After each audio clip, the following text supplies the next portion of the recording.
Hi ಎಲ್ಲರಿಗೂ welcome back to my channel.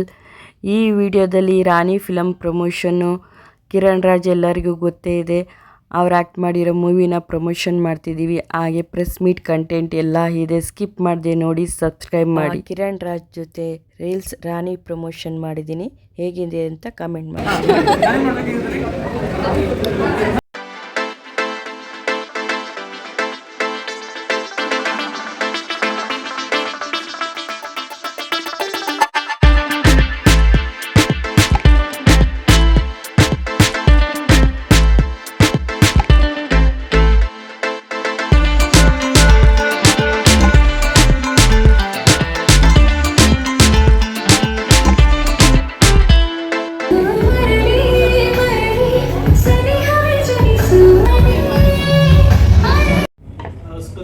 Release plan ಮಾಡ್ತಾ ಇದ್ದೀವಿ, ಇನ್ನೂ ಡೇಟ್ ಫೈನಲ್ ಮಾಡಿಲ್ಲ. ಒಂದು ಕಲ್ಟ್ ಕ್ಲಾಸಿಕ್ ಸಿನಿಮಾ, ಅದು ಫ್ಯಾಮಿಲಿ ಆಡಿಯನ್ಸ್ ಇರ್ಬೋದು, ಆ್ಯಕ್ಷನ್ ಬೇಕಾದವರಿಗೆ ಆ್ಯಕ್ಷನ್ ಇರ್ಬೋದು, ಲವ್ ಬೇಕಾದ್ರೆ ಲವ್ ಇರ್ಬೋದು. ಸೊ ಎಲ್ಲ ಒಂದು ಎಲಿಮೆಂಟ್ಸ್ಗಳು ಇರುವಂಥ ಒಂದು ಹೈ ಕ್ವಾಲಿಟಿ ಸಿನಿಮಾ. ಈ ರಿಲೀಸ್ ಈ ಒಂದು ಫಸ್ಟ್ ಕಾಪಿ ರೆಡಿ ಆಗಿರೋ ವಿಷಯನ ನಿಮ್ಮ ಜೊತೆ ಹಂಚ್ಕೊಳ್ಳೋಣ ಅಂತ ನಿಮಗೆ ಕರೆದಿದ್ದೀನಿ ಇವತ್ತು. ಏನಾದರೂ ನೀವು ಕೇಳೋದಿದ್ರೆ. ಓಕೆ ಸರ್, ರೀಲ್ಸ್ ವಿತ್ ರಾಣಿ ಕಿರಣ್ ರಾಜ್ ಅಂತ ಹೇಳಿ ಫ್ಯಾನ್ಸ್ನ ಮೀಟ್ ಮಾಡೋ ಪ್ರಯತ್ನದಲ್ಲಿ ಜನ ಫ್ಯಾನ್ಸ್ನ ಮೀಟ್ ಮಾಡಿ ಹೇಗೆ ನಡೀತಾ ಇದೆ? ಪ್ರಮೋಷನ್ಸ್ ಈಗ ಸ್ಟಾರ್ಟ್ ಮಾಡಿದ್ದೀರಾ? ಅಂದರೆ ಆದಷ್ಟು ಈಗ ನನ್ನ ಆಡಿಯನ್ಸ್ ಏನಿದ್ದಾರೆ ಫಸ್ಟು ಅವ್ರನ್ನ ರೀಚ್ ಆಗಿ ಅವರಿಂದಾನೇ ಒಂದು ಸಾಂಗ್ಸ್ ಏನಿದೆ ಅದು ತುಂಬ ವೈರಲ್ ಆಗ್ತಿತ್ತು. So it's a gratitude towards them and ಒಂದು ರೀತಿ ಅವ್ರಿಗೂ ನನ್ನ ಮೀಟ್ ಮಾಡಬೇಕು ಅಂತ ಇರುತ್ತೆ. ಕೆಲವು ಸರಿ ಹೊರಗಡೆ ಇವೆಂಟ್ಗೆ ಆ ಸಂದರ್ಭ ಆಗೋದಿಲ್ಲ. So I thought it's a good platform. ಅವ್ರನ್ನ ಮೀಟ್ ಮಾಡಿ ಒಂದು ಗೆಟ್ ಟುಗೆದರ್ ಥರನೂ ಆಗುತ್ತೆ. ಜೊತೆಗೆ ಈಗ ಪ್ರತಿಯೊಂದು ಎಷ್ಟು ಅಂತ ನಾವು ದುಡ್ಡು ಪುಷ್ ಮಾಡೋಕ್ಕಾಗುತ್ತೆ. We need some organic stuff. ಇಲ್ಲಿ ಪ್ರತಿ ಹಂತದಲ್ಲೂ ಏನೋ ಪೇಡ್ ಪ್ರಮೋಷನ್ ಒಂಥರ ಅದೇ ಹೋಗ್ತಿದೆ. So we thought something organic will try. So ಆ ಒಂದು ಇದರಲ್ಲಿ ಸರ್, ಖುಷಿಯಿಂದ ನೀವು ಹೇಳ್ತಿದ್ರೆ ನಮ್ದು ಫಸ್ಟ್ ಕಾಪಿ ರೆಡಿ ಇದೆ, ಫಿಲಮ್ ರಿಲೀಸ್ ರೆಡಿ ಇದೀವಿ ಅಂತ ಇಲ್ಲ. ಬಟ್ ಕನ್ನಡ ಇಂಡಸ್ಟ್ರಿಯಲ್ಲಿ ಒಂದು ಕ್ವೆಶ್ಚನ್ ಮಾರ್ಕ್. ಈವನ್ ಚೇಂಬರ್ ಅಲ್ಲಿ ಮೀಟಿಂಗ್ ಮಾಡ್ತಾರೆ, ಕನ್ನಡ ಇಂಡಸ್ಟ್ರಿನ ಬಂದ್ ಮಾಡ್ತೀವಿ, ಯಾರು ಫಿಲಮ್ ಮಾಡ್ತಿಲ್ಲ ಅಂತಾರೆ. ಬಟ್ ಫಿಲಮ್ಸ್ಗಳ ಸಂಖ್ಯೆ ಹಂಗೆ ಇದೆ, ರಿಲೀಸ್ ಆಗ್ತಾನೂ ಇದೆ. ಬಟ್ ಚೇಂಬರ್ ಬಂದ್ ಮಾಡುವಂಥ ಒಂದು ಪ್ರಶ್ನೆ ಇದ್ದಿರುವಂಥದ್ದು. As a director, as an artist ಒಂದು ಕಾಪಿನ ರೆಡಿ ಮಾಡಿಕೊಂಡು ಇಂಡಸ್ಟ್ರಿನಲ್ಲಿ ಒಂದು ಪ್ರಾಮಿಸಿಂಗ್ ಫಿಲಮ್ ಆಗಿ ಹೊರಗೆ ಬಂದಿರುವಂತಹ ಸಿನಿಮಾ ರಾಣಿ. ಸೊ ಹಾಗಿರುವಾಗ ಈ ಒಂದು ಪ್ರಶ್ನೆಗೆ ನಿಮ್ಮ ಉತ್ತರ ಈಗ ಎದುರುವಂತಹ ಒಂದು ಪ್ರಶ್ನೆ ಇದು. ಆ್ಯಕ್ಚುಲಿ ಈ ಪ್ರಶ್ನೆ ಆಡಿಯನ್ಸ್ಗೂ ಎದ್ದಿಲ್ಲ, ಮತ್ತು ಯಾರು ರೆಗ್ಯುಲರ್ ಸಿನಿಮಾ ಮಾಡ್ತಿದ್ದಾರಲ್ಲ ಅವರಿಗೂ ಎದ್ದಿಲ್ಲ. ಇದು ಯಾರೋ ನಾನು ನೋಡ್ತಿರೋ ಪ್ರಕಾರ ಈಗ ಮಾತಾಡ್ತಾ ಇರೋ ಸಿನಿಮಾ ಮಾಡಿ ಎಷ್ಟು ವರ್ಷ ಆಗಿದೆ. ಇದು ರೆಗ್ಯುಲರ್ ಪ್ರೊಡ್ಯೂಸರ್ಸ್ ಯಾರು ಮಾತಾಡ್ತಾ ಇಲ್ಲ. ಬಿಕಾಸ್ ರೆಗ್ಯುಲರ್ ಪ್ರೊಡ್ಯೂಸರ್ಸು ಈಗ ರೆಗ್ಯುಲರ್ ಮೀನ್ಸ್ ಈಗ ಆ ಸಿನಿಮಾ ಏನು ಮಾಡ್ತಾ ಇದ್ದಾರೆ, ತುಂಬ ಪ್ಯಾಷನೇಟ್ ಪ್ರೊಡ್ಯೂಸರ್ ಬರ್ತಾ ಇದ್ದಾರೆ. ಹೊರಭಾಷೆ ಸಿನಿಮಾಗಳನ್ನ ನೋಡಿ ಆ ಕ್ವಾಲಿಟಿಯಲ್ಲಿ ನಾವು ಮಾಡಬೇಕು ಅಂತ ಬರ್ತಾ ಇದ್ದಾರೆ ಪ್ರೊಡ್ಯೂಸರ್. ಎಕ್ಸಾಂಪಲ್ ಈಗ ನಮ್ಮ ರಾಣಿ ಪ್ರೊಡ್ಯೂಸರ್ ಇರ್ಬೋದು, ಅವ್ರು ಯಾವುದೇ ಬಿಸ್ನೆಸ್ ಕ್ಯಾಲ್ಕುಲೇಷನ್ ಹಾಕೊಂಡು ಬಂದಿಲ್ಲ. ತುಂಬ ಸಿನಿಮಾ ಪ್ಯಾಷನ್ ಇದೆ, ಒಂದು ಒಳ್ಳೆ ಸಿನಿಮಾ ಮಾಡಬೇಕು ಅಂತ ಬಂದಿದ್ದಾರೆ. ಅದೇ ಥರ ಆಡಿಯನ್ಸ್ ಕೂಡ ಒಳ್ಳೆ ಸಿನಿಮಾ ಬಂದರೆ ನೋಡ್ತಾ ಇದ್ದಾರೆ. ಈಗ ನೀವು ಈ ಸಿನಿಮಾ ಆಡಿಯನ್ಸ್ ಬರ್ತಾ ಇಲ್ಲ, ಥಿಯೇಟರ್ ಸ್ವಲ್ಪ ಸ್ಟ್ರೈಕ್ ಮಾಡೋಣ, ಬಂದ್ ಮಾಡೋಣ, ಈಗೆಲ್ಲ ಮಾತಾಡ್ತಾ ಇರೋರು ಮಾತಾಡುವಾಗ ನೀವು ನೋಡಿ ಒಂದು ಮಾತಾಡ್ತಾರೆ, ಕಂಟೆಂಟ್ ಚೆನ್ನಾಗಿ ಬರಬೇಕು, ಕಂಟೆಂಟ್ ಚೆನ್ನಾಗಿ ಬರ್ತಾ ಇಲ್ಲ ಅಂತ. ಇದು ಎಲ್ಲರೂ ಮಾತಾಡೋದು ಕೇಳಿಸ್ಕೊಳ್ತಾ ಇದ್ದೀವಿ. ಕಂಟೆಂಟ್ ಬರ್ಬೇಕಂದ್ರೆ ಏನು ಮಾಡಬೇಕು? ಕೆಲಸ ಮಾಡಬೇಕು, ಟೈಮ್ ಕೊಡಬೇಕು ಅಲ್ವಾ? ಕಂಟೆಂಟ್ ಎಲ್ಲಿಂದ ಬರುತ್ತೆ, ಏನು ಮಾಡಬೇಕು, ಯಾರು ಮಾಡ್ತಾರೆ ಕಂಟೆಂಟು? ಅದಕ್ಕೆ ಏನಾದರೂ ಐಡಿಯಾ ಹೇಳಿದ್ದೀರಾ ನೀವು? ಏನಾದರೂ ಪ್ಲ್ಯಾನ್ ಮಾತಾಡ್ತಾ ಇದ್ದೀರಾ? ಕಂಟೆಂಟು ಬರಹಗಾರರು ಅಥವಾ ಡೈರೆಕ್ಟ್ರು ಯಾವ ಥರ ಕಂಟೆಂಟ್ಗಳು ಮಾಡ್ತಾ ಇದ್ದಾರೆ, ಎಷ್ಟು ಜನ ರೈಟರ್ಸ್ ಇದ್ದಾರೆ, ಆ ರೈಟರ್ ಪರಿಸ್ಥಿತಿಗಳು ಏನಿದೆ, ಎಷ್ಟು ಜನ ಅಸೋಸಿಯೇಟ್ ಡೈರೆಕ್ಟರ್ಗಳು 10 ವರ್ಷ 15 ವರ್ಷ ಅನುಭವ ತಗೊಂಡು ಇಂಡಸ್ಟ್ರಿಯಲ್ಲಿ ಇರೋ ಎಷ್ಟೋ ಅಸೋಸಿಯೇಟ್ ಡೈರೆಕ್ಟರ್ಗಳು ಅದ್ಭುತವಾದ ಸ್ಕ್ರಿಪ್ಟ್ಗಳು ಮಾಡಿಟ್ಕೊಂಡಿದ್ದಾರೆ. ಅವ್ರುಗಳಿಗೆ ಯಾವ ಥರದ ಸಪೋರ್ಟ್ ಇದೆ? ನೀವು ಅಂತ ಒಳ್ಳೆ ಸ್ಕ್ರಿಪ್ಟ್ ಇದೆಯಾ, ಬಂದ್ರಪ್ಪ, ಯಾರು ಸ್ಕ್ರಿಪ್ಟ್ ಮಾಡಿದ್ದೀರಿ, ಅನುಭವ ಇದ್ದವರು ಎಷ್ಟು ಜನ ಇದ್ದೀರಿ, ನಿಮ್ಮ ಸ್ಕ್ರಿಪ್ಟ್ಗಳು ಹೇಳಿ. ಅಥವಾ ಒಂದು ಟೀಮ್ ಮಾಡೋಣ, ಸೀನಿಯರ್ಸನ್ನ, ಹಿರಿಯ ನಿರ್ದೇಶಕರುಗಳಿದ್ದಾರೆ, ಅವ್ರುಗಳ ಜೊತೆ ಒಂದು ಟೀಮ್ ಮಾಡೋಣ. ಆ ಸ್ಕ್ರಿಪ್ಟ್ ಏನು ಒಂದು ಸಿನಿಮಾ ಮಾಡಬೇಕಂತ ಹೊರಟಿರೋರು ಅಥವಾ ಸ್ಕ್ರಿಪ್ಟ್ ಮಾಡಿಟ್ಕೊಂಡಿರೋರು, ಸೊ ಇವ್ರನ್ನೆಲ್ಲ ಕರೆದು ಆ ಸ್ಕ್ರಿಪ್ಟ್ ಕೇಳೋದು, ಅನಲೈಸ್ ಮಾಡೋದು, ಈ ಥರದ್ದು ಏನು ಒಂದು ಐಡಿಯಾ, ಒಂದು ಪ್ಲ್ಯಾನ್ ನೀವೇನಾದರೂ ಹೇಳಿರ್ತೀರಾ? ಯಾರು ಹೇಳಿಲ್ಲ, ಅದು ಹೇಳ್ತಾನೆ ಇಲ್ಲ. ನೀವು ನಿಮಗೆ ಫಸ್ಟು ಸಿನಿಮಾ ಜನಕ್ಕೆ ಬರ್ತಾ ಇಲ್ಲ ಅಂದ ತಕ್ಷಣವೇ ಅದನ್ನು ಮಾತ್ರ ಬೇಗ ಹೇಳ್ಬಿಡ್ತೀವಿ, ಕಂಟೆಂಟ್ ಚೆನ್ನಾಗಿ ಬರ್ತಿಲ್ಲ. ಕಂಟೆಂಟ್ ಇಲ್ಲಿಂದ ಬರಬೇಕು, ಹೇಗೆ ಬರಬೇಕು, ಎಷ್ಟು ಜನ ರೈಟಿಂಗ್ ಮಾಡಿಕೊಂಡೆ ಇಲ್ಲಿ ನನ್ನ ಭವಿಷ್ಯ ಕಟ್ಕೊಳ್ಬಹುದು ಅಂತ ಯಾರಿಗಾದ್ರೂ ಧೈರ್ಯ ಇದೆಯಾ ಒಬ್ಬ ರೈಟರ್ಗೆ? 10-15 ವರ್ಷ ಅಸೋಸಿಯೇಟ್ ಡೈರೆಕ್ಟರ್ ಆಗಿ ಕೆಲಸ ಮಾಡೋ ಒಬ್ಬ ಅಸೋಸಿಯೇಟ್ಗೆ ನಂಬಿಕೆನೇ ಇಲ್ಲ ಅವನಿಗೆ. ಅದ್ಭುತವಾದ ಅನುಭವ ಇರುತ್ತೆ, ಅವ್ರಿಗೆ ನಂಬಿಕೆ ಇಲ್ಲ. ಇದೆಲ್ಲ ಯಾರು ಮಾಡಬೇಕು? ಸೀನಿಯರ್ಸ್ ಆಗಿ ನೀವು ಮಾಡಬೇಕು. ನೀವು ಕರೆದು ಕೂರಿದು, ಈಗ ನಾಳೆ ಒಬ್ಬರು ಯಾರೋ ಹಿರಿಯರ ಹತ್ರ ಮಾತಾಡ್ತಾ ಇದ್ದೆ, ಅವರೆಲ್ಲ ಎಲ್ಲಿ ನಮ್ಮ ಮಾತು ಕೇಳ್ತಾರಪ್ಪ, ಯಾರು ಬರ್ತಾರೆ ಅಂತ. ಸರ್, ಈಗ ಒಂದು ಮನೆಯಲ್ಲಿ 4 ಜನ ಮಕ್ಕಳಿದ್ರೆ ಒಬ್ಬ ಮಾತು ಕೇಳದೇ ಇರ್ಬೋದು, ಈಗ 3 ಜನ ಕೇಳ್ತಾರೆ. ಆ ಕೇಳದೇ ಇದ್ದವ್ರನ್ನ ಬಿಟ್ಬಿಡಿ, ಕೇಳೋರನ್ನ ಗೈಡ್ ಮಾಡಿ, ಅವ್ರಿಗೆ ದಾರಿ ತೋರಿಸಿ. ಕೇಳೋರು ಇದ್ದಾರಲ್ಲ, ಇಲ್ಲ ಕೇಳಲ್ಲ, ಅವ್ರನ್ನ ರಿಜೆಕ್ಟ್ ಮಾಡಿ ಎಷ್ಟು ದಿನ ಅವನು ನೀವು ಮನೆಯಿಂದ ಹೊರಗಿರ್ತಾನೆ ಅಲ್ವಾ? ಸೊ ಇದು ಏನಾಗ್ತಿದೆ, ಕತ್ತಲಿದೆ. ಅಸೋಸಿಯೇಟ್ ಡೈರೆಕ್ಟರ್ ಆರ್ಟಿಸ್ಟು, ಇವಾಗ ಫಾರ್ ಎಕ್ಸಾಂಪಲ್ ಕಿರಣ್ ರಾಜ್ ಅವರು ಸುಮ್ಮನೆ ನಾನು ಹೀರೋ ಆಗ್ತೀನಿ ಅಂತ ಬಂದಿಲ್ಲ. 10 ವರ್ಷದಿಂದ ಸೀರಿಯಲ್ಲು, ಅಲ್ಲಿಸ್ಟ್ರದಲ್ಲು, ಆಮೇಲೆ ಒಬ್ಬ ಆರ್ಟಿಸ್ಟ್ ಆಗಬೇಕಂತ ಅವರು ಸುಮ್ಮನೆ ಬರೀ ಆ್ಯಕ್ಟಿಂಗ್ ಅಲ್ಲ, ನೀವೇ ನೋಡ್ತಾ ಇದ್ದೀರಿ. ಒಂದು ಪ್ಯಾರಾಗ್ಲೈಡಿಂಗು, ಸ್ಕೈ ಡೈವ್ ಮಾಡೋದು, MMA, ಈ ಥರ ತುಂಬ ಆ್ಯಕ್ಷನ್ ಕಲಿಯೋದಿರ್ಬೋದು. ಪ್ರತಿಯೊಂದು ಈ ಥರ ಎಲ್ಲ ರೆಡಿಯಾಗಿ ನಾನು ಒಂದೇನೋ ಕೊಡುಗೆ ಕೊಡಬೇಕು, ನಾನು ಇಲ್ಲಿ ಕೆಲಸ ಮಾಡಬೇಕು ಅಂತ ಬರುವಂಥ ಇಂಥ ಆರ್ಟಿಸ್ಟ್ಗಳಿಗೆ ಇವ್ರು ಏನು ಮಾಡಬೇಕು? ಅದು ಹೋಗಲಿ. ನೀವು ಇನ್ನೊಂದು ಹೇಳ್ತೀನಿ, ಈ ರಾನಿ ಸಿನಿಮಾದ ಟೈಟ್ಲ್ ಲಾಂಚನ್ನು ದುಬೈಯಲ್ಲಿ 13,000 ಅಡಿಯಿಂದ ಜಂಪ್ ಮಾಡಿ ಟೈಟ್ಲನ್ನ ಲಾಂಚ್ ಮಾಡಿದ್ವಿ. ಈ ವಿಷಯ ಮುಂಬೈಗೆ ರೀಚ್ ಆಗುತ್ತೆ. ಮುಂಬೈಯಲ್ಲಿ ನಮಗೆ ಕೇಳ್ತಾರೆ, ಈಗ ಏನಿದು ಯಾರು ಮಾಡಿಲ್ಲ, ಒಬ್ಬ ಸಿನಿಮಾ ಆರ್ಟಿಸ್ಟ್ ಅವನು ಸಣ್ಣದೊಂದು ಆ್ಯಕ್ಷನ್ ಸೀಕ್ವೆನ್ಸ್ಗೆ ನೀವು ಟ್ಯೂಬ್ ಯೂಸ್ ಮಾಡಿ ಅಂತಾರೆ. ಅಂತರ ಒಂದು ಟೈಟಲ್ ಲಾಂಚ್ಗೆ 13,000 ಅಡಿಯಿಂದ ಜಂಪ್ ಮಾಡ್ತಾರೆ ಅಂತ ಬೇರೆ ಇಂಡಸ್ಟ್ರಿಯಿಂದ ನಮಗೆ ಕಾಲ್ ಮಾಡ್ತಾರೆ, ಮಾತಾಡ್ತಾರೆ. ನಮ್ಮ ಇಂಡಸ್ಟ್ರಿಯಿಂದ ಒಂದು ಅಪ್ರಿಷಿಯೇಷನ್ ಒಬ್ಬ ಇಂದ ಬಂದಿಲ್ಲ. ಹಾಗಾದರೆ ಇಂಥ ಆರ್ಟಿಸ್ಟ್ಗಳು ಎಲ್ಲಿಂದ ಧೈರ್ಯ ಬರುತ್ತೆ? ಈಗ ಫಾರ್ ಎಕ್ಸಾಂಪಲ್ ತುಂಬ ಸಿನಿಮಾ, ಈಗ ಕ್ಷೇತ್ರಪತಿ ಅಂತ ಒಂದು ಸಿನಿಮಾ ಬಂತು, ಎಂಥ ಅದ್ಭುತ ಕಲಾವಿದ ಅವನು. ಈಗ ಒಂದು ವ್ಯತ್ಯಾಸ ಇರುತ್ತೆ ಅಲ್ವಾ? ಆ ಹೀರೋ ತುಂಬ ಕೆಪಾಸಿಟಿ ಇರುವಂಥ ಹೀರೋ, ಇವನಿಗೊಂದು ಒಳ್ಳೆ ಸ್ಕ್ರಿಪ್ಟ್ ಮಾಡಬೇಕು, ಇವನಿಗೊಂದು ನಾವು ಪುಷ್ ಮಾಡಬೇಕು ಅಂತ. ಈ ಥರದ್ದು ಎಷ್ಟು ಜನ ಹೀರೋಗಳು, ಒಳ್ಳೆ ಟ್ಯಾಲೆಂಟ್ಗಳು ಮೊದಲನೇ ಸಿನಿಮಾದಲ್ಲೇ ಆ ಸಿನಿಮಾ ಫ್ಲಾಪ್ ಆಗಿ ಬೇರೆ ಬೇರೆ ಕಾರಣಕ್ಕೆ ಸಿನಿಮಾ ಫ್ಲಾಪ್ ಆಗುತ್ತೆ. ಒಂದೇ ಕಡೆ ಅದ್ಭುತವಾಗಿ ಸ್ಕ್ರಿಪ್ಟ್ ಮಾಡಿಕೊಂಡ್ರು ಜನಕ್ಕೆ ಒಂದೊಂದು ಸಲ ಕರೆಕ್ಟ್ ಆಗದೆ ಇರ್ಬೋದು, ಮಾಡಿ ಸ್ಕ್ರಿಪ್ಟ್ ಎಲ್ಲ ಹಿಟ್ ಆಗಬೇಕಂತ ಏನಿಲ್ಲ. ಸೊ ಈ ಥರದ್ದೆಲ್ಲ ನೀವು ಎಲ್ಲಿ ನೋಟಿಸ್ ಮಾಡ್ತಾ ಇದ್ದೀರಾ? ಒಬ್ಬ ಡೈರೆಕ್ಟರ್ದು ಒಂದು ಸಿನಿಮಾ ಫ್ಲಾಪ್ ಆಗುತ್ತೆ, ಫ್ಲಾಪ್ ಆದ ತಕ್ಷಣ ಆ ಡೈರೆಕ್ಟರ್ ಆ ಕಡೆನೇ ನಿಜವಾಗ್ಲೂ ಆ ಡೈರೆಕ್ಟರ್ಗೆ ತಾಕತ್ತು ಇದೆಯಾ ಒಳ್ಳೆ ಸ್ಕ್ರಿಪ್ಟ್ ಮಾಡೋದು? ಆ ಸಿನಿಮಾದಲ್ಲಿ ಕಾಣುತ್ತೆ ನಿಜವಾಗ ಸೂಕ್ಷ್ಮವಾಗಿ ನೋಡುವವನಿಗೆ, ಈ ಡೈರೆಕ್ಟರ್ಗೆ ಒಳ್ಳೆ ಸ್ಕ್ರಿಪ್ಟ್ ಮಾಡೋ ಒಳ್ಳೆ ಸಿನಿಮಾ ಮಾಡೋ ತಾಕತ್ತು ಕಾರಣ ಬೇರೆ ಬೇರೆ ಸಪೋರ್ಟ್ಗಳು ಇಲ್ಲದೆ ಈ ಸಿನಿಮಾ ಸೋತಿದೆ ಅನ್ನೋದು ಬರುತ್ತೆ. ಆ ಸಿನಿಮಾ ಅಂದರೆ ಸಿನಿಮಾ ಸೋತಿದೆ ಮೀನ್ಸ್ ಆ ಸಿನಿಮಾ ಅವ್ರು ಅಂದ್ಕೊಂಡಾಗ ಮಾಡೋಕ್ಕಾಗಿರಲಿಲ್ಲ, ಆ ಕಾರಣಕ್ಕೆ ಸಿನಿಮಾ ಕರೆಕ್ಟ್ ಆಗಲ್ಲ. ಅಂಥ ಡೈರೆಕ್ಟರ್ ಬೇರೆ ಏನು ಸ್ಕ್ರಿಪ್ಟ್ ಮಾಡ್ಕೊಂಡಿದ್ಯಾ, ಈ ಸಿನಿಮಾ ಬಿಡೋ ಈ ಥರದ್ದು ಏನಾದರೂ ಬೆಳವಣಿಗೆಗಳಾಗಿದೆಯಾ? ಇಂಥ ನಿಮ್ಮ ಕ್ಷೇತ್ರಪತಿ ಅಂತ ಹೇಳಿದ್ಮೇಲೆ ಅಂಥ ಹೀರೋಗಳು ಎಷ್ಟೋ ಜನ ಅಂಥವ್ರು ಕರೆದು ಹುಡುಗರು ಸಿನಿಮಾ ಫ್ಲಾಪ್ ಆಗಿದೆ, ಇನ್ನು ತುಂಬ ಅದ್ಭುತ ಕಲಾವಿದ, ನೀವು ಬೇರೆ ನಾವು ಸಪೋರ್ಟ್ ಮಾಡ್ತೀವಿ ಅಂತ ಆ ಥರದ್ದು ಏನು ಆಗಿಲ್ಲ.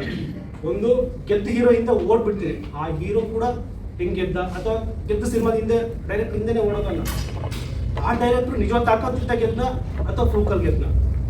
ಸೊ ಅವನಿಂದ ಓಡ್ತೀರಿ, ಆಮೇಲೆ ಅವ್ನು ಸಿನಿಮಾ ಫ್ಲಾಪ್ ಆಗುತ್ತೆ, ಮತ್ತೆ ವಾಪಸ್ ಬಂದೆ ಡೈರೆಕ್ಟರ್ ಸರಿ ಇಲ್ಲ, ಹೀರೋ ಇಲ್ಲ, ಮಾರ್ಕೆಟ್ ಇಲ್ಲ.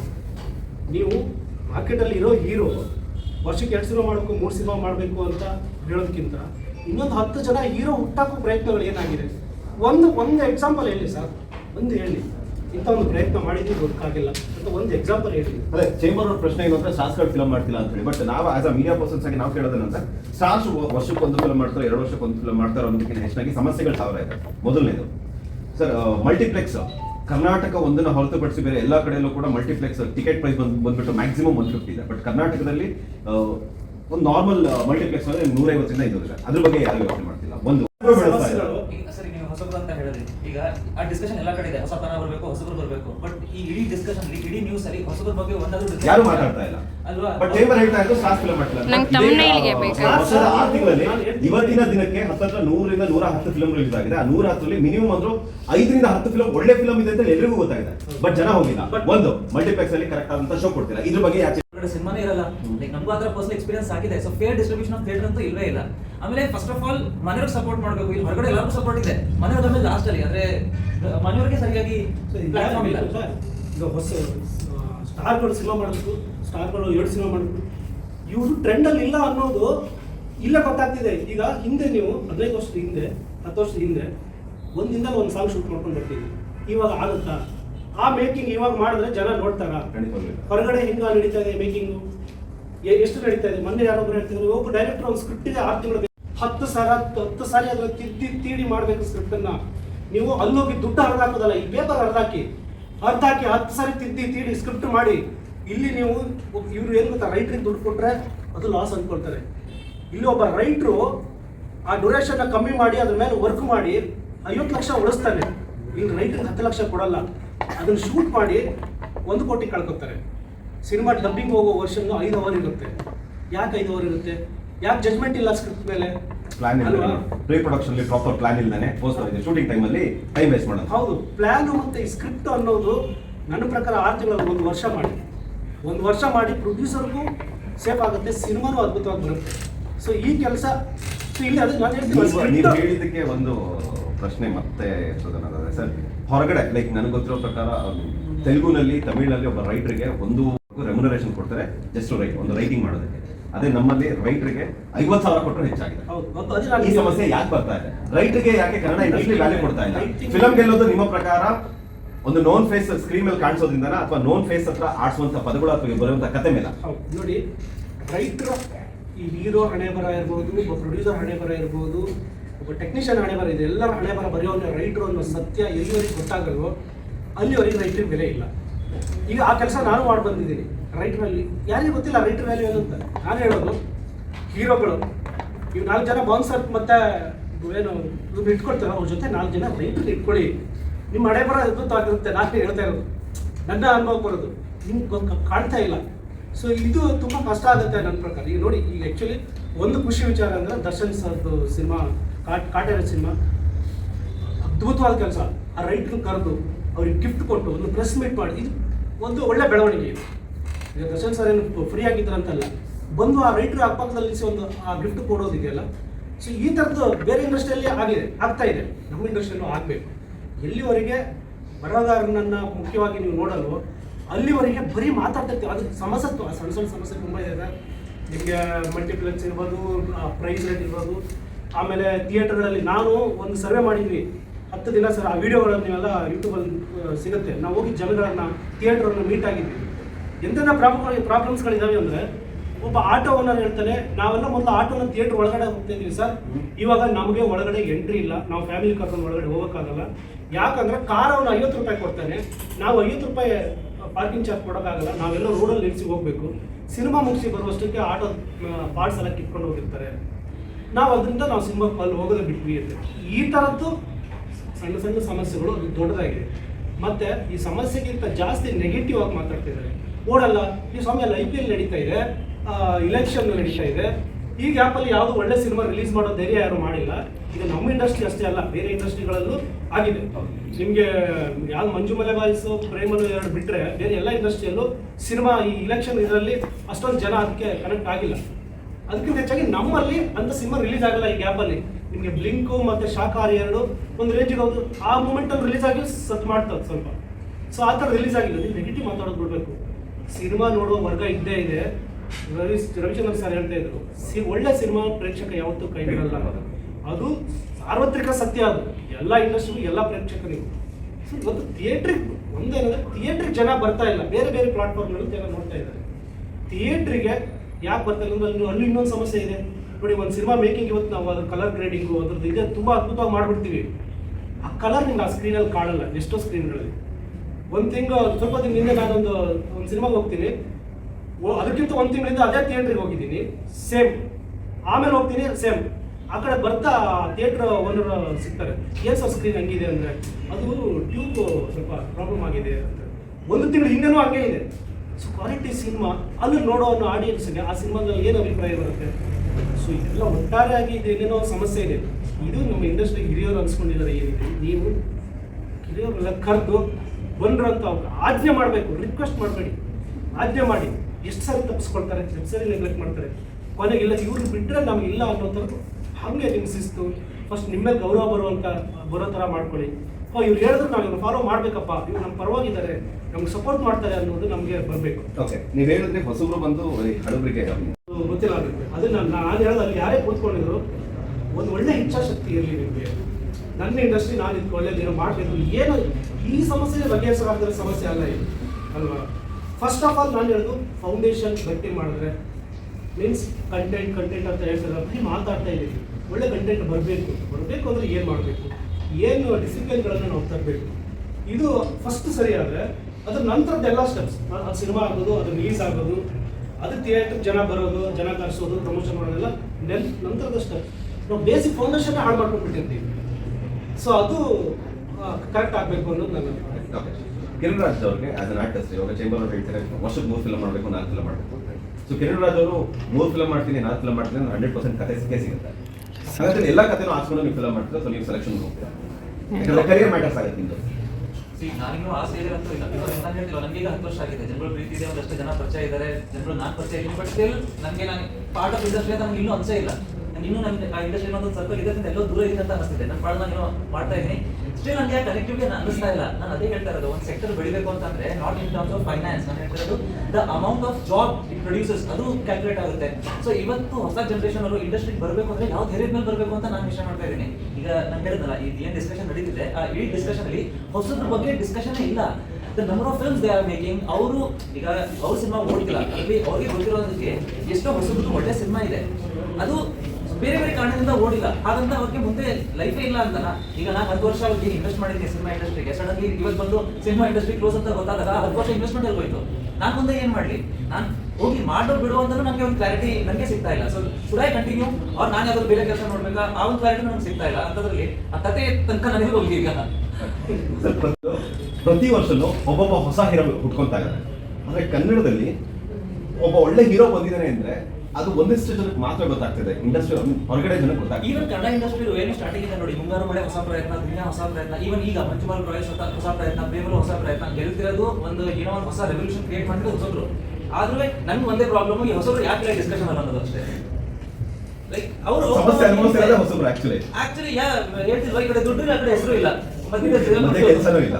ಒಳ್ಳೆ ಪ್ರಯತ್ನ ಪಟ್ಟರು ಅಂಥವ್ರಿಗೆ ಸಪೋರ್ಟ್ ಸಿಗ್ತಿಲ್ಲ. ಆಸ್ ಆಫ್ ನೀವು ಮೆನ್ಷನ್ ಮಾಡಿದಂಗೆ ನವೀನ್ ಶಂಕರ್ ಅವರು ಕ್ಷೇತ್ರಪತಿ ಅನ್ನೋದ್ರ ಮೂಲಕ ಒಳ್ಳೆ ಕಂಟೆಂಟ್ ಮಾಡಿದ್ರು. ಬಟ್ ಅದು ಎಷ್ಟು ಜನಕ್ಕೆ ರೀಚ್ ಆಯ್ತು? ಒಳ್ಳೆ ಕಂಟೆಂಟ್ ಅಂತ ಬಂದಾಗ ಸಪೋರ್ಟ್ ಹೆಂಗೆ ಸಿಕ್ತು? ಇಂಡಸ್ಟ್ರಿಯಿಂದ ಆಗಿರ್ಬೋದು ಅಥವಾ ಚೇಂಬರ್ ಇಂದ ಆಗಿರ್ಬೋದು, ಅವ್ರು ಯಾವ ರೀತಿ ಸಪೋರ್ಟ್ ಸಿಕ್ತು ಅನ್ನೋದು ಕ್ವಶನ್ ಆಗುತ್ತೆ. ಅದ್ರ ಜೊತೆ ನಿಮ್ಮ ಸ್ನೇಹಿತರೆ ಮಾಡಿದಂತಹ ಕೆರೆ ಬೇಟ ಆಗಿರ್ಬೋದು, ಅದ್ಭುತವಾದ ಕಂಟೆಂಟ್, ಒಳ್ಳೆ ಫೇಮ್ ಬಂತು. ಬಟ್ ಜನ ಬಂದ, ಥಿಯೇಟರ್ ಸಪೋರ್ಟ್ ಸಿಗ್ತಾ, ಇಂಡಸ್ಟ್ರಿ ಸಪೋರ್ಟ್ ಸಿಗ್ತಾ, ಅದು ಕ್ವಶನ್ ಮಾಡ್ತಾ ಇದೆ. ಸೊ ಒಳ್ಳೆ ಕಂಟೆಂಟ್ ಬಂದ್ರು, ಸಪೋರ್ಟ್ ಮಾತ್ರ ಯಾರು ಮಾಡ್ತಿಲ್ಲ. ಸಮಸ್ಯೆ ಏನು ಇಲ್ಲದೆ ಇದ್ದಾಗ ಒಂದು ಹೊಸ ಸಮಸ್ಯೆ ಇವರೇ ಕ್ರಿಯೇಟ್ ಮಾಡ್ತಾರೆ. ಇಂಡಸ್ಟ್ರಿ ಬಂದ್ ಮಾಡ್ತೀವಿ, ಇಂಡಸ್ಟ್ರಿ ಒಳ್ಳೆ ಫಿಲಮ್ ಬರ್ತಿಲ್ಲ. ಈಗ ನೋಡಿ, ಇದು ಅವ್ರು ಕೊಟ್ಟಿದ್ದಾರೋ ಅಥವಾ ಕೊಡಲಿಲ್ಲ, ಇಂಡಸ್ಟ್ರಿ ಏನೋ ಬಂದಂತೆ ಸ್ಟ್ರೈಕ್ ಅಂತೆ, ಇದು ಒಂದು ಡಿಸ್ಕಷನ್ ಎಷ್ಟು ಡಿಸ್ಟರ್ಬ್ ಆಗಿದೆ ಗೊತ್ತಾ? ಅವ್ರಿಗೆ ಡಿಸ್ಟರ್ಬ್ ಆಗಿಲ್ಲ. ನಾವು ಹೊಸದಾಗಿ ಸಿನಿಮಾ ಮಾಡಿದ್ರೆ ನಾವು ಮಾರ್ಕೆಟ್ ಬಿಸ್ನೆಸ್ ಅಂತ ಹೋಗಿದ್ವಲ್ಲ, ಇಲ್ಲಪ್ಪ ನೋಡೋಣ ಇಂಡಸ್ಟ್ರಿ ಕ್ಲೋಸ್ ಅಂತೆ ಎಲ್ಲ ಒಂದ್ಸಲ ಸಡನ್ ಅಂತ ರಿವರ್ಸ್ ಹೊರಬಿಡ್ತು. ಇದನ್ನ ಯಾರು ಸರಿ ಮಾಡ್ಕೊಡ್ತಾರೆ? ಇಂಡಸ್ಟ್ರಿ ಬಂದಾಗುತ್ತೆ ಅಂದ್ರೆ ಅಲ್ಲಿಂದ ಬರ್ತಿರೋ ಪ್ರಾಡಕ್ಟ್ ಬಗ್ಗೆ ಒಂದು ಕ್ವೆಶ್ಚನ್ ಮಾರ್ಕ್ ಉಳಿಯುತ್ತೆ. ನೀವು ಸಸ್ಟೈನ್ ಆಗಲ್ಲ, ನೀವು ಒಂದು ನಾನೇನು ಬಿಲೀವ್ ಮಾಡಿ, ಇವತ್ತು ಹೊಸ ಇನ್ವೆಸ್ಟರ್ಗಳನ್ನ ಕರ್ಕೊಂಡು ಬರ್ತಾ ಇರೋದು ಹೊಸ ಡೈರೆಕ್ಟರ್ಗಳು. ಇಂಡಸ್ಟ್ರಿ ಏನಾದ್ರು ಇನ್ವೆಸ್ಟ್ಮೆಂಟ್ ಆಗ್ತಿದ್ರೆ ಹೊಸ ಇನ್ವೆಸ್ಟರ್, ಹೊಸ ಪ್ರೊಡ್ಯೂಸರ್ಸ್ ಬರ್ತಿದ್ದಾರೆ. ನೀವು ಚಾಲೆಂಜ್ ಮಾಡಬೇಕು. ಯಾರೋ ನಿಮ್ಮ ಇಂಡಸ್ಟ್ರಿಯಲ್ಲಿ ಒಳ್ಳೆ ಸಿನಿಮಾ ಬರ್ತಾ ಇಲ್ಲ, ಹೀರೋಗಳಿಲ್ಲ ಅಂತ ಬಂದರೆ ಯಾಕಿಲ್ಲ? 8 ಜ್ಞಾನಪೀಠ ಪ್ರಶಸ್ತಿ ತಗೊಂಡಿದ್ದ ಭಾಷೆ ನಮ್ಮಲ್ಲಿ ಕತೆ ಇಲ್ವಾ? ಕಂಟೆಂಟ್ ಇಲ್ವಾ? ನಾವು ಮಾಡಿಸ್ತೀವಿ. ಒಳ್ಳೆ ರೈಟರ್ ಇದ್ದಾರೆ, ಒಳ್ಳೆ ಡೈರೆಕ್ಟರ್ ಇದ್ದಾರೆ, ಒಳ್ಳೆ ಸಿನಿಮಾ, ಒಳ್ಳೆ ಹೀರೋಗಳು ಬರುತ್ತೆ. ಇವಾಗ ಏನೋ ಸಣ್ಣ ಡಿಸ್ಟರ್ಬ್ ಆಗಿದೆ, ಇದು ಹಿಂಗೆ ಇರಲ್ಲ, ಮತ್ತೆ ಚೆನ್ನಾಗಿ. ನಾನು ಇಂಡಸ್ಟ್ರಿ 18 ವರ್ಷ ಆಗಿದೆ, 18 ವರ್ಷದಿಂದಲೂ ಇದನ್ನು ಕೇಳ್ತಾ ಇದ್ದೀನಿ. ಜನ ಬರ್ತಾ ಇಲ್ಲ ಥಿಯೇಟ್ರಿಗೆ, ಕನ್ನಡ ಸಿನಿಮಾಗಳು ಓಡ್ತಾ ಇಲ್ಲ ಅಂತ ಕೇಳ್ತಾನೆ ಇದ್ದೀನಿ. ಮೆಗಾ ಹಿಟ್, ಸೂಪರ್ ಹಿಟ್ ಸಿನಿಮಾಗಳನ್ನು ನೋಡ್ತಾ ಇದ್ದೀನಿ. ಪ್ರೇಮಲ ಗೆದ್ದಿದ್ದು ಕರ್ನಾಟಕದಲ್ಲಿ, ನೋಡ್ತೀರಾ? ಆಮೇಲೆ ಒಂದು ಫ್ರೆಶ್ನೆಸ್ ಬರಬೇಕು, ಹೊಸ ತನ ಬರಬೇಕು ಅಂದ್ರೆ ಹೊಸಬ್ರಿಂದಾನೇ ಬರಬೇಕದು. ಬಿಕಾಸ್ ಅವ್ರ ಟ್ರೆಂಡ್ ಅಲ್ಲಿ ಇದೆ, ಟ್ರೆಂಡ್ ಗೊತ್ತಿದೆ, ಟ್ರೆಂಡ್ ತಕ್ಕಾಗೆ ಅವ್ರ ಆಕ್ಟಿವಿಟೀಸ್ ಇರುತ್ತೆ. ಸರ್ ದಟ್ಸ್ ವಾಟ್ ನೀವು ಕಾನ್ಫಿಡೆಂಟ್ ಆಗಿ ಇದಾಗಿ ಮಾತಾಡ್ತಿದ್ದೀವಿ ಅಂದ್ರೆ, ರಾನಿ ಇಂಡಸ್ಟ್ರಿಗೆ ಏನು ಡಿಸ್ಟರ್ಬ್ ಆಗಿದಾರಲ್ಲ ಅದನ್ನು 100% ಬರ್ತ್ ಮಾಡಿಸ್ತೀನಿ. 100% ಅಷ್ಟು ವಿಶ್ವಾಸದಿಂದ ಹೇಳ್ತಾ ಇದ್ದೀನಿ ನಾನು. ಅಂಥ ಸಿನಿಮಾ, ಆ ಮೇಕಿಂಗ್, ಪ್ರೊಡ್ಯೂಸರ್ ಸಪೋರ್ಟ್, ಇಷ್ಟು ಡಿಸ್ಟರ್ಬ್ ಇದ್ರು ನಮಗೆ ತುಂಬ ಒಳ್ಳೆ ಸಪೋರ್ಟ್ ಇದೆ. ಅಂದ್ಕೊಂಡಿದ್ದೆಲ್ಲ ಮಾಡಿದ್ದೀವಿ. ತುಂಬ ಕ್ರಿಯೇಟಿವ್ ಕೆಲಸಕ್ಕೆ ತುಂಬ ಟೈಮ್ ಕೊಟ್ಟಿದ್ದೀವಿ. ಎಲ್ಲ ವರ್ಗದ ಆಡಿಯನ್ಸನ್ನು ಮೈಂಡಲ್ಲಿ ಇಟ್ಕೊಂಡಿದ್ದೀವಿ. ಆ ಥರದ ಒಂದು ಸ್ಕ್ರಿಪ್ಟು. ಸೊ ಇದೇನು ನಾನು ಮಾತಾಡ್ತಾ ಇದ್ದೀನಲ್ಲ, ಅದು ಉತ್ತರ ಆ ಸಿನಿಮಾದಲ್ಲಿ ಇದೆ. ಓಕೆ, ಇದಕ್ಕೆ ಪೂರ್ವಕವಾಗಿ ಒಂದು ಪ್ರಶ್ನೆ, ಅದು ತಿರ್ಗಾ ಚೇಂಬರ್ ಕನೆಕ್ಷನ್ ಅಂತ ಹೇಳ್ಬೋದು. ಸರ್, ಇಂಡಸ್ಟ್ರಿ ಒಂದು ಟಾಕ್ ಇದೆ, ಒಬ್ಬ ಹೊಸ ಹೀರೋನ ಹಾಕೊಂಡು ಅಥವಾ ಒಂದು ಎಕ್ಸ್ಪೆರಿಮೆಂಟಲ್ ಫಿಲ್ಮ್ ಮಾಡ್ತೀವಿ ಅಂದ್ರೆ ಒಂದು ಲಿಮಿಟೆಡ್ ಬಜೆಟ್ ಅಲ್ಲಿ ಮಾಡಬೇಕು. ಇವರು 1 ಕೋಟಿನೋ 2 ಕೋಟಿನೋ, ಯಾಕಂದ್ರೆ ಆ ಹೀರೋ ಮೇಲೆ ಇನ್ವೆಸ್ಟ್ ಮಾಡಿದ್ರೆ ರಿಟರ್ನ್ ಬರುತ್ತೋ ಇರೋ, ಜನ ಬರ್ತಾರೋ, ಈ ಪ್ರಶ್ನೆ ಮಾತಾಡೋರು ಜಾಸ್ತಿ. ಮೇ ಬಿ ನಿಮಗೂ ಈ ಕಾಲ್ಗಳು ಬಂದಿರುತ್ತೆ ಅಂತ ನನ್ನ ಅನಿಸಿಕೆ. ಯಾಕಂದ್ರೆ Rani high budget film, expectation ಮಾಡಿರುವಂತಹ ಒಂದು ಬಜೆಟ್ ನ ಇನ್ವೆಸ್ಟ್ ಬಜೆಟ್ ಕೇಳಿದ ತಕ್ಷಣ ನನ್ನ ಇಂಡಸ್ಟ್ರಿ ಫ್ರೆಂಡ್ಸು ತುಂಬ ಜನ ಬೈದಿದ್ದಾರೆ. ನನಗೆ ನಿಮಗೆ ತಲೆ ಕೆಟ್ಟಿದೆಯಾ ಅಂತಲೂ ಬೈದಿದ್ದಾರೆ, ಪ್ರೀತಿಯಿಂದಲೂ ಬೈದಿದ್ದಾರೆ, ಒಂಥರ ಒಳಗಡೆ ಏನು ಬೈದಿದ್ದಾರೆ. ಇರಲಿ, ಫ್ರೆಂಡ್ಸ್ ಎಲ್ಲ ಥರ ಇರ್ತಾರೆ. ಬಟ್ ಈಗ ನಾನು ಅವಾಗ ಒಂದು ಹೇಳಿದ್ನಲ್ಲ, ನಿಮ್ಗೊಂದು ಫೈಟನ್ನು ಈಗ ನೋಡ್ಕೊಂಡು ಬರ್ತಾ ಇದ್ದೀವಿ ನಾವು ಬೇರೆ ಭಾಷೆ ಇಂಡಸ್ಟ್ರಿಯಲ್ಲಿ ಆ ಮೇಕಿಂಗು ಕತೆ ಹೇಳೋ ರೀತಿ ಸಂಪೂರ್ಣ ಬದಲಾಗಿದೆ. ನೀವು 2 ಕೋಟಿ 3 ಕೋಟಿ ಎಲ್ಲ ಏನು ಮಾಡೋಕ್ಕಾಗತ್ತೆ ಹೇಳಿ? ಆಸ್ ಅ ಡೈರೆಕ್ಟರ್ ನಿಮ್ಮ ಪ್ರಕಾರ ಬಡ್ಜೆಟ್ ಮ್ಯಾಟರ್ ಆಗೋದು ಕಂಟೆಂಟ್ ಮೇಲೆ ಅಥವಾ ಹೀರೋ ಮೇಲೆ? ಡಿಪೆಂಡ್ ಆನ್ ಕಂಟೆಂಟ್ ಮೇಲೆ. ನಿಮಗೆ ಯಾವ ಕಂಟೆಂಟ್ ಅದು ಏನು ಕೇಳುತ್ತೆ, ನಾವು ಯಾವ ಕಂಟೆಂಟ್ನ ಆಯ್ಕೆ ಮಾಡ್ಕೊಂಡಿದ್ದೀವಿ. ನಾವು ಒಂದು ದೊಡ್ಡ ಕ್ಯಾನ್ವಾಸ್ ಕಾಂಟೆಂಟ್ನ ಆಯ್ಕೆ ಮಾಡಿಕೊಂಡು ಇಷ್ಟೇ ಬಜೆಟ್ ಇಟ್ಕೊಂಡ್ರೆ ಎಲ್ಲರೂ ಸತ್ತೋಗ್ತಾರೆ ಅಲ್ಲಿ ಅಲ್ವಾ? ನೋಡಿದಾರ ಸಿನಿಮಾ ಎಲ್ಲ ಡಮಾನ್. ಸೊ ಆ ಕಾಂಟೆಂಟ್ ಏನು ಕೇಳುತ್ತೆ ಆ ಬಜೆಟ್. ಅದಕ್ಕೆ ನೋಡಿ, ನಾವು ಇಲ್ಲಿವರೆಗೂ ನಾವು ಯಾವ ಸ್ಟಾರ್ ಹತ್ರನೂ ನಮಗೆ ಡೇಟ್ ಕೊಡಿ ಸಿನಿಮಾ ಮಾಡಿ ಅಂತ ನಾನು ಹೋಗಿಲ್ಲ. ನಾನು ಯಾವತ್ತಿನ ಕತೆ ನಂಬ್ಕೊಂಡೇ ಬಂದವನು. ಸೊ ಅದಕ್ಕೆ ಕತೆನೇ ಹೀರೋ. ಸೊ ಆ ವಿಷಯಕ್ಕೆ ಆ ಪಾತ್ರನ ನಿಭಾಯಿಸುವಂಥ ಒಬ್ಬ ನಟ ಬೇಕಿತ್ತು. ಅದಕ್ಕೆ ಅವರು ಮಾಡಿದ್ದಾರೆ ಕಂಪ್ಲೀಟ್. ಆ ಸಿನಿಮಾ ನೋಡಿದಾಗ ನೀವು ಈ ಕ್ಯಾರೆಕ್ಟರ್ ಕಿರಣ್ ರಾಜ್ ಬೇರೆ ಯಾರು ಮಾಡೋಕ್ಕಾಗಲ್ಲ, ಮಾಡಿದರೆ ಆಗ್ತಾ ಇರಲಿಲ್ಲ ಅನ್ನೋದನ್ನು ಹೇಳ್ತೀರ. ಅಂಥ ಕ್ಯಾರೆಕ್ಟರ್ ಅದು ಅಲ್ಲಿ ಮಾಡಿದ್ದಾರೆ. ಕಿರಣ್ ರಾಜ್ ಅವ್ರನ್ನ ಇಲ್ಲಿವರೆಗೂ ಬೇರೆ ಬೇರೆ ಶೇಡ್ನ ಫಿಲ್ಮ್ಸ್ಗಳನ್ನ ನೋಡಿಲ್ಲ, ಓವರ್ ನೋಡಿದ್ದೀನಿ. ಸೊ ಇದರಲ್ಲಿ ಈ ಪೋಸ್ಟರ್ ಮೂಲಕ, ಪೋಸ್ಟರ್ ಜೊತೆಯಲ್ಲಿ ನೀವು ಬಿಟ್ಟಂತ ಒಂದು ಟೀಸರ್ ಲಾಸ್ಟ್ ಇಯರ್ ಜುಲೈ 5 ನಿಮ್ಮ ಬರ್ತಡೆಗೆ ಬಿಟ್ಟಂತ ಟೀಸರ್ ಇಂಡಸ್ಟ್ರಿಯಲ್ಲಿ ಒಂದು ಪ್ರಾಮಿಸ್ ಸ್ಟಾರ್ಟ್ ಮಾಡ್ತಾರೆ. ಇಲ್ಲ ಅವರು ಕಮರ್ಷಿಯಲ್ ಹೀರೋ ಆಗಿ ಕನ್ನಡ ಇಂಡಸ್ಟ್ರಿಗೆ ಒಬ್ಬ ಹೀರೋ ಬರ್ತಿದ್ದಾರೆ. ಸೊ ಆ ಎಕ್ಸ್ಪೆಕ್ಟೇಷನ್ ಚೆನ್ನಾಗಿ ಇವತ್ತು ರಾನಿಗೆ ವೇಟ್ ಮಾಡ್ತಿದ್ದಾರೆ. ಸೊ ಕಿರಣ್ ರಾಜ್ ಅವ್ರಿಗೆ ಏನು ಹೇಳಿ ಇಷ್ಟಪಡ್ತೀರಾ? ಸೊ ಚೇಂಜ್ ಓವರ್ ನೋಡಿದ್ದಾರೆ, ಒಬ್ಬ ಕಮರ್ಷಿಯಲ್ ಹೀರೋ ಆಗಿ ನಿಮ್ಮನ್ನ ನೋಡ್ತಾ ಇದ್ದಾರೆ. ನಾನು ಕಮರ್ಷಿಯಲ್ ಹೀರೋಕ್ಕಿಂತ ಐ ಬಿಲೀವ್ ಜನ ನನ್ನ ಮುಂಚೆನೂ ಏನು ನೋಡಿದ್ದಾರೆ, ಆಸ್ ಅ ಆಕ್ಟರ್ ನೋಡಿರ್ತಾರೆ. ಅಂಡ್ ನನಗೆ ಕೊಟ್ಟಿರೋ ಪಾತ್ರನ ನಾನು ಕಂಪ್ಲೀಟ್ ಆಗಿ ನಿಭಾಯಿಸಿದ್ದೀನಿ ಅಂತ ಅವ್ರಿಗೆ ಗೊತ್ತಿದೆ. ಇದೊಂದು ಅವ್ರಿಗೆ ಒಂದು ಹೊಸ ಪಾತ್ರ ಆಗುತ್ತೆ, ನಾನು ಮಾಡ್ತಿರೋ ಹೊಸ ಶೇಡ್ ಆಗುತ್ತೆ. ಅದನ್ನ ಯಾವ ರೀತಿ ಮಾಡಿರ್ಬೋದು ಅಂತ ಜನಕ್ಕೆ ಒಂದು ಇರ್ಬೋದು. ಸೊ ಆ ಇದ್ರಲ್ಲಿ ಬಂದಾಗ ಡಿಸಪಾಯಿಂಟ್ ಅಂತೂ ಆಗಲ್ಲ. ಸರ್ ಹೇಳಿದಾಗೆ ನಾವು ಅನ್ಕೊಂಡಿದ್ದೆಲ್ಲ ಇದ್ರಲ್ಲಿ ಮಾಡಿದ್ದೀವಿ. ಬಿಕಾಸ್ ಇದಕ್ಕಿಂತ ಮುಂಚೆ ನಾವು ಅನ್ಕೋತಿದ್ದು ಓಕೆ ಏನೋ ಮೆಸೇಜ್ ಇರೋ ಸಿನಿಮಾ ಮಾಡಬೇಕು, ಸಬ್ಜೆಕ್ಟ್ಸ್ ಅದೆಲ್ಲ ಸ್ಟೇಟಸ್ ಕರೆಕ್ಟ್ ಆಗಿದೆ ವಾಟ್ಸಪ್ಪಲ್ಲಿ. ನೀವು ಆಕ್ಚುಲಿ ಸಿನಿಮಾ ಅಂತ ಅಂದಾಗ ಒಂದು ಕಮರ್ಷಿಯಲ್ ಎಲಿಮೆಂಟ್ಸ್ ಎಲ್ಲ ಬೇಕೇ ಬೇಕು. ಬಿಕಾಸ್ ನಿಮಗೆ ಸೇಮ್ ಅಮೌಂಟ್ ಅಲ್ಲಿ ಒಂದು ಹೊಸ ಸಿನಿಮಾ, ಸೇಮ್ ಅಮೌಂಟ್ ಅಲ್ಲಿ ಒಂದು ದೊಡ್ಡ ಸಿನಿಮಾ. ಸೊ ಆಬ್ವಿಯಸ್ಲಿ ಜನ ಚೆನ್ನಾಗಿರೋ ಮೇಕಿಂಗ್ನೇ ಬಯಸ್ತಾರೆ. ಆಮೇಲೆ ಈಗ ಹೇಳ್ತಾರೆ ಹೊಸಬ್ರು ಅಂತ ಅಂದ್ರೆ 1 CR ಅಲ್ಲಿ ನೀವು ಸಿನಿಮಾ ಮುಗಿಸ್ಬೇಕು. ನೀವು ಹೇಳಿ 1 CR ಅಲ್ಲಿ ಸಿನಿಮಾ ಮುಗಿಸಾದ್ಮೇಲೆ ಆ ಸಿನಿಮಾನ ಏನ್ ಮಾಡಬೇಕು? ಸಿಡಿಗೆ ಹಾಕೊಂಡು ಮನೇಲಿ ನೋಡ್ಬೇಕಷ್ಟೇ. ಬಿಕಾಸ್ ಪ್ರಮೋಷನ್ಗೆ ಮತ್ತೊಂದು CR ಬೇಕು, ಅದನ್ನ ಯಾಕೆ ಕೊಡ್ತಾರೆ? ಸರ್, ಇವಾಗ ಟೀಸರ್ ಟ್ರೈಲರ್ ಅಲ್ಲೇ ಜನ ಡಿಸೈಡ್ ಮಾಡ್ತಾರೆ ಈ ಸಿನಿಮಾ ಥಿಯೇಟ್ರಿಗೆ ಹೋಗಿ ನೋಡ್ಲಾ ಅಥವಾ OTT ಅಲ್ಲಿ ನೋಡ್ಲಾ ಅಂತ. ನಾವು ಸಿನಿಮಾ ಮಾಡುವಾಗಲೇ ಡಿಸೈಡ್ ಆಗಬೇಕು, ನಾನು OTT ಮಾಡ್ತಾ ಇದ್ದೀನ ಥಿಯೇಟ್ರಿಗೆ ಮಾಡ್ತಾ ಇದ್ದೀನಿ ಅಂತ. ಹೊಸಬ್ರನ್ನ ಹಾಕೊಂಡು ನೀವು OTT ಲೆವೆಲಿಗೆ ಮಾಡಿದ್ರೆ ಹೊಸಬ್ರು ಸಿನಿಮಾ OTT ಅವರು ತಗೊಳ್ತಾ ಇದ್ದಾರಾ? ಥಿಯೇಟ್ರಿಗೆ ಬಾ ಅಂತಾರೆ. ಥಿಯೇಟ್ರಿಗೆ ಬಂದು ಆಮೇಲೆ OTT ಬಾ ಅಂತಾರೆ. ಥಿಯೇಟ್ರಿಗೆ ಬರಬೇಕಂದ್ರೆ ಈ ಮೇಕಿಂಗ್ ಸಿನಿಮಾನ, ಒಂದು ಸ್ಮಾಲ್ ಬಜೆಟಲ್ಲಿ ಮಾಡಿದ ಮೇಕಿಂಗ್ ಸಿನಿಮಾನ ಥಿಯೇಟ್ರಿಗೆ ತಗೊಂಡು ಹೋಗೋಕ್ಕಾಗತ್ತೆ ಇವಾಗ? ಇಲ್ಲ. ಥಿಯೇಟ್ರಲ್ಲಿ ಏನಿದ್ರು ನಿಮಗೆ ಆ ಕ್ಯಾನ್ವಾಸ್ ಇರಬೇಕು, ಆ ಥರ ಏನು ಕೇಳುತ್ತೆ. ಸೊ ಇವಾಗ ಏನು ಮಾಡಬೇಕು? ನೀವು ಅನಿವಾರ್ಯವಾಗಿ ನಿಮ್ಮ ಸ್ಕ್ರಿಪ್ಟು, ನಿಮ್ಮ ಬಜೆಟು ಎಲ್ಲವೂ ಅದಕ್ಕೆ ಮ್ಯಾಚ್ ಆಗುವಂಥದ್ದೇ. ಅದು ದೊಡ್ಡದಾಗಿ ಮಾಡೋದ್ರನ್ನೇ ಕನೆಕ್ಟ್ ಆಗೋದು. ದೊಡ್ಡದಾಗಿದ್ರೆ ಇಲ್ಲಿ ಒಂದು ತಪ್ಪು ಅರ್ಥ ಮಾಡ್ಕೊಳ್ಬಾರ್ದು. ಬಜೆಟ್ ಫಸ್ಟ್ ಹಾಕಿ ಆಮೇಲೆ ಸಿನಿಮಾ ಪ್ಲ್ಯಾನ್ ಮಾಡೋದಲ್ಲ. ಫಸ್ಟ್ ಕತೆ ಮಾಡಿ, ಕತೆ ಬಜೆಟ್ ಕೇಳಬೇಕು. ಕತೆ ಆ ಬಜೆಟ್ ಕೇಳಿದ್ರೆ ಮಾತ್ರ ಬಜೆಟ್ ಮಾಡೋದು. ನಾನು ದೊಡ್ಡ ಬಜೆಟ್ ಮಾಡ್ತಾ ಇದ್ದೀನಿ, ನನ್ನ ದೊಡ್ಡ ಸಿನಿಮಾ ಅಂತ ಹೇಳ್ಕೊಂಡು ಹೋದ್ರೆ ಆಡಿಯನ್ಸ್ ಆಗೇ ನಮಗೆ ಬುದ್ಧಿ ಕಲಿಸ್ತಾರೆ ಥಿಯೇಟ್ರಲ್ಲಿ. ಸೊ ನಿನ್ನ ಸಿನಿಮಾ, ನಿನ್ನ ಸ್ಕ್ರಿಪ್ಟ್ ಕೇಳ್ತಾ ಇದ್ರೆ 100% ಅದರ ಆ ಬಜೆಟಲ್ಲಿ ಮಾಡಬೇಕು. ಡಿಸೈಡ್ ಆಗಬೇಕು ಇದು ಥಿಯೇಟರ್ ಸಿನಿಮಾ, OTTಗೆ ಅದು ಇನ್ನೊಂದೆಲ್ಲ ನೋಡುವಂತಲ್ಲ. ಆ ಮೇಕಿಂಗು, ಆ ಅನುಭವ ಇದೆಯಲ್ಲ, ಎಕ್ಸ್ಪೀರಿಯನ್ಸು ಥಿಯೇಟರ್ ಎಕ್ಸ್ಪೀರಿಯನ್ಸ್ ಕೊಡೋ ಥರನೇ ಇರಬೇಕು. ಯಾವ ಹಂತದಲ್ಲಿದೆ ಸರ್? ರಿಲೀಸ್ ರೆಡಿ ಇದೆ. ಈಗ ಇರೋ ಸಿನಿಮಾಗಳು ಅದರಲ್ಲಿ ನಮ್ಮ ಸಿನಿಮಾ ಯಾವ ಜಾಗ ಅಂತ ನೋಡಿಕೊಂಡು ಪ್ಲ್ಯಾನ್ ಮಾಡ್ತಾ ಇದ್ದೀವಿ ಸದ್ಯದಲ್ಲಿ.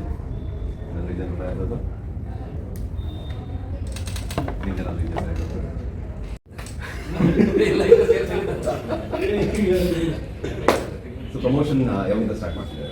ರೆಗ್ಯುಲರ್ ಪ್ರಮೋಷನ್ ಶುರುವಾಗಿಬಿಟ್ಟಿದೆ. ನಮ್ಮದು ಟೈಟಲ್ ಲಾಂಚಿಂದಲೇ ಪ್ರಮೋಷನ್ ಶುರು ಮಾಡಿಬಿಟ್ಟು ಕರೆಕ್ಟ್ ಮಾಡ್ತಾ ಇದ್ದೀವಿ. ಈ ರಿಲೀಸ್ ಪ್ರಮೋಷನ್ ಅಂತ ಒಂದು ಕಾನ್ಸೆಪ್ಟ್ ಇದೆಯಲ್ಲ, ಅದನ್ನ ರಿಲೀಸ್ ಡೇಟ್ ಫಿಕ್ಸ್ ಆಗ್ತಿಲ್ಲ. ಜನ ಆಲ್ರೆಡಿ ಚೆನ್ನಾಗಿ ರಿಸೀವ್ ಮಾಡ್ಕೊಂಡಿದ್ದಾರೆ, ಒಳ್ಳೆ ರೆಸ್ಪಾನ್ಸ್ ಬಂದಿದೆ. ಒಂದು ರೀತಿ ಅದೇ ಒಂದು ಪಾಸಿಟಿವಿಟಿ ಕೊಟ್ಟಿರೋದು. ಬಿಕಾಸ್ ನೀವು ಹೇಳಿದಾಗೆ ಟೆನ್ಷನ್ ಇದೆ, ಎಲ್ಲರಿಗೂ ಖುಷಿಯ ಭಯ ಅನ್ನೋದು ಇದ್ದೇ ಇರುತ್ತೆ. ಬಿಕಾಸ್ ಚಿಕ್ಕ ಇನ್ವೆಸ್ಟ್ಮೆಂಟ್ ಅಲ್ಲ, ಒಂದು ಸಿನಿಮಾ ಅಂತ ಬಂದಾಗ ತುಂಬ ದೊಡ್ಡ ಇನ್ವೆಸ್ಟ್ಮೆಂಟ್ ಅಲ್ಲ. ಸೊ ಪ್ರತಿಯೊಂದು ರೂಪಾಯಿಗೂ ಅಲ್ಲಿ ಟೆನ್ಷನ್ ಇರುತ್ತೆ. ಬಟ್ ಜನ ಒಂದ್ಸಲ ಅದನ್ನು ಅಪ್ರಿಷಿಯೇಟ್ ಮಾಡಿದಾಗ, ಅವ್ರೊಂದು ಪಾಸಿಟಿವ್ ರೆಸ್ಪಾನ್ಸ್ ಕೊಟ್ಟಾಗ, ಹೌದು ಗಾಡಿ ಕರೆಕ್ಟಾಗಿ ಹೋಗ್ತಿದೆ ಅಂತ ಒಂದು ನಂಬಿಕೆ ಬರುತ್ತಲ್ಲ, ಆ ರೋಡಲ್ಲಿ ಕರೆಕ್ಟಾಗಿ ಹೋಗ್ತಾರೆ ಅಂತ. ಫೈನ್ ಸರ್, ಯಾರು ಏನೇ ಮಾತಾಡಲಿ ನಮ್ಮ ಕನ್ನಡಕ್ಕೆ ಒಳ್ಳೆ ಕಂಟೆಂಟ್ ಬಂತು ಅಂದಾಗ ಅದು ಸ್ಟಾರ್ ಆಗಲಿ ಹೊಸಬರಾಗಲಿ ಗೆಲ್ಸಿರೋದು ಇತಿಹಾಸದಲ್ಲಿ ಇದೆ. ಸುಮಾರು ಬಂದಿರೋ ಎಲ್ಲ ಹೀರೋಗಳು ಫಸ್ಟ್ ಹೊಸದಾಗಿ ಬ್ಲಾಕ್ ಬಸ್ಟರ್ ಈ ಸಿನಿಮಾ ಕೊಟ್ಟವ್ರೆ ಅವರು. ಆಮೇಲೆ ಅವ್ರಿಗೆ ಇವಾಗ ನೀವು ನಿಮ್ ಯಾರು ಇನ್ನೊಂದು ಹೇಳತ್ತೀವಿ, ನಿಮ್ಮ ಯಾರು ಸಪೋರ್ಟ್ ಇಲ್ದೇ ಬಂದವರು ಇರಲ್ಲ. ಯಾರು ಸ್ಟಾರ್ಗಳು ಇದ್ದಾರೆ ಇರ್ತಾವೆ, ಯಾರು ನೀವೆಲ್ಲ ಎಷ್ಟು ಸಪೋರ್ಟ್ ಮಾಡಿದ್ದೀರಿ ಅಂತ ಈಗ ನೀವು ಅವ್ರು ನಿಮ್ಮ ಕೈಗೆ ಸಿರಿ ಅಂತ ನೋಡ್ತಾರೆ. ಅವ್ರು ಯಾಕೆ ಸಿಗ್ತಾರೆ? ಅವ್ರಿಗೆ ಎಂತ ಸಿನಿಮಾ ಮಾಡಬೇಕು ಅಂತ ಅವ್ರಿಗೆ ಗೊತ್ತು, ಯಾವ ಥರ ಮಾಡ್ಬೇಕಂತ ಅವ್ರಿಗೆ ಗೊತ್ತು. ಅದು 1 ವರ್ಷಕ್ಕೆ ಮಾಡ್ಬೇಕಾ 2 ವರ್ಷಕ್ಕೆ ಮಾಡ್ಬೇಕಂತ ಅವ್ರು ಅನುಭವಿಸಿರ್ತಾರೆ. ಕಷ್ಟ ಒಳ್ಳೆ ಕಂಟೆಂಟ್ ಬೇಕು ಅಂತಂದ್ರೆ ನಾವು ಕಾಯಲೇಬೇಕು. ಸೊ ಅದಕ್ಕೆ ಎಲ್ಲ ಒಳ್ಳೆದು. ಒಂದು ಸಣ್ಣ ಡಿಸ್ಟರ್ಬ್ ಏನಿದೆ, ಇದು ಸರಿ ಆಗುತ್ತೆ. ಯಾವಾಗ ಸರಿ ಆಗುತ್ತೆ ಅಂದರೆ ಒಂದು ಸಿನಿಮಾ ಬಂದು ಹಿಟ್ ಆಗುತ್ತೆ. ಸೊ ರಾನಿ ಅದನ್ನು ಸರಿ ಮಾಡುತ್ತೆ. ಖಂಡಿತವಾಗ್ಲೂ ಸರ್, ನಿಮ್ಮ ಆ ಒಂದು ನಂಬಿಕೆಗೆ ಯಶಸ್ಸು